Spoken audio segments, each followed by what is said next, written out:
Data today, massive in volume, challenging to harness, useless without the right tools. But, given the right perspective, insight from data becomes knowledge. For living, for connecting, for growing, for thriving. Together, as a community, we make the complex actionable with any data, anywhere. Empowering people, democratizing data, building the future. Together, we make the impossible possible.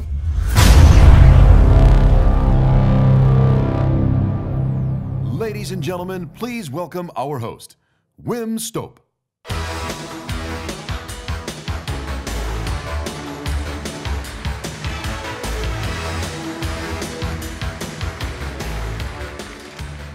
Thank you. Good morning and welcome to DataWorks 2019. It's the 7th time we're here in Europe and the 18th time overall worldwide. Put your hands up if you were at this in Berlin last year. Excellent. A lot of repeat visitors.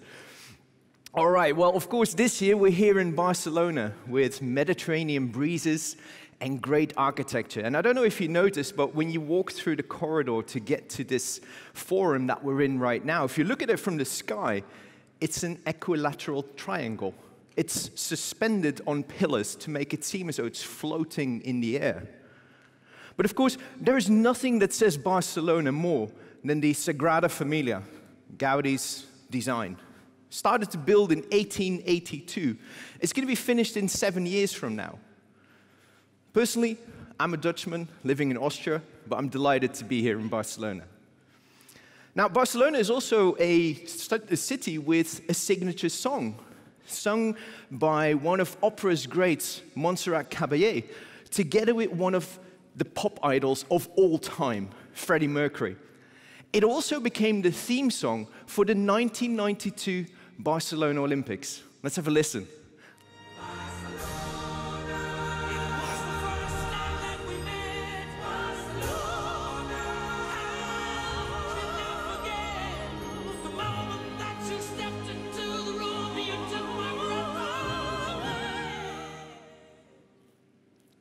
Gives me shivers every single time. Now, on top of that, Barcelona also speaks data. Juniper Research ranked it as the top smart city in 2015, and it was ranked in the top 5 again in 2018. Now, considering we're a room full of data geeks, let's talk a little bit about how Barcelona got so smart. It all starts with the smart city infrastructure, and that includes Centillo, an open source data collection and sensor platform. Then there's City OS, another open source platform that analyzes all that data. And then there is a host of applications and interfaces that let you access that data, of course.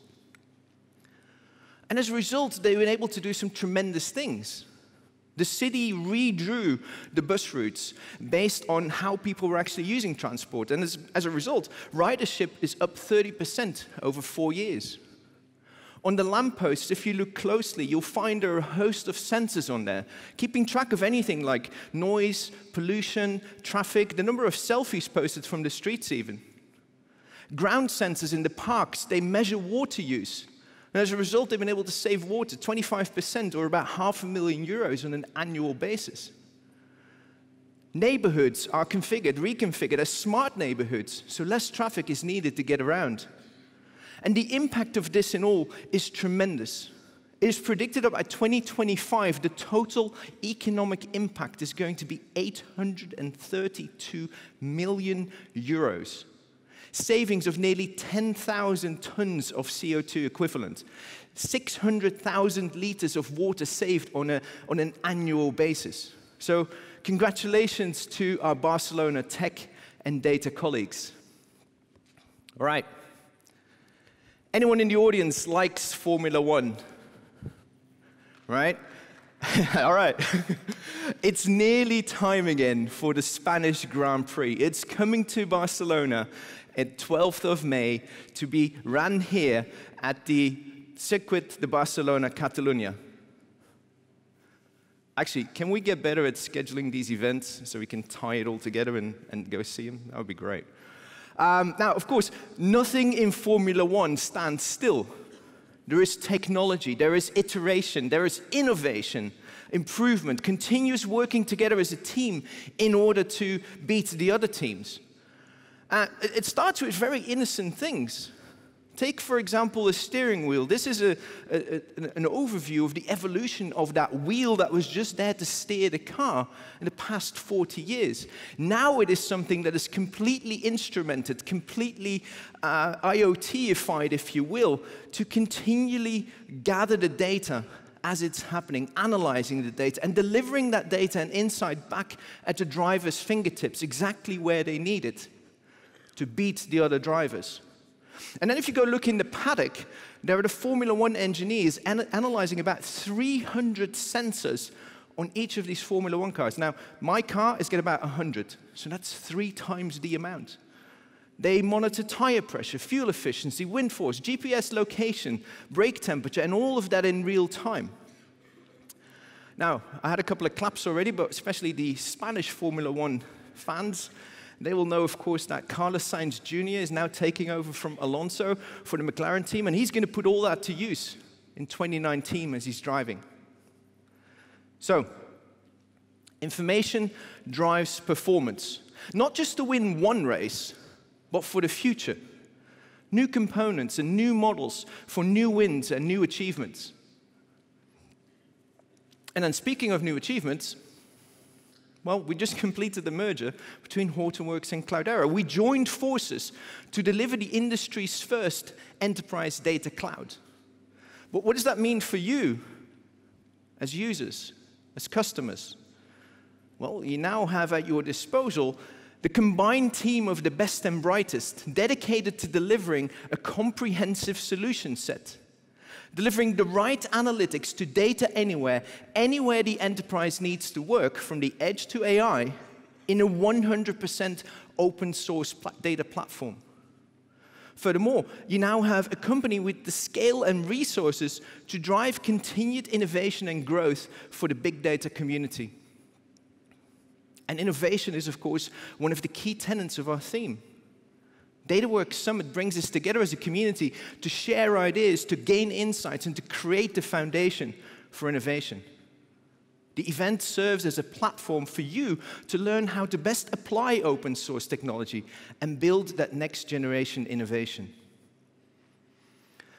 And we plan to keep you busy, very busy in fact. So we've got 6 tracks, 70 track sessions, crash courses that are led by customers, by partners, and Cloudera product experts. There are birds of a feather session, and there are numerous chances for you to connect and talk and exchange with peers and thought leaders. You can learn the latest and solutions from our partners at the community showcase. And of course, this evening, the partner showcase reception, as well as the Demopalooza, held at the expo this evening. We've got in all more than 1,100 people here. You've come from 54 countries and represent more than a dozen industries. But I wanted to just give a shout out to the 2 people that traveled furthest to get here. If you're in the audience, Amit Lalou and Grant Krieger from Standard Bank, put your hand up. They came all the way from South Africa, Johannesburg, traveled 11,664 kilometers. And if you've been doing the math and can't do kilometers, it's over 7,000 miles. And we couldn't do this without our partners. So a big thanks to our diamond sponsors, IBM, Pure Storage, and our platinum sponsor, Cloudera Fast Forward Labs. Also, a big thanks to our gold, silver, media sponsors, and logo sponsors. A round of applause for all of them, please.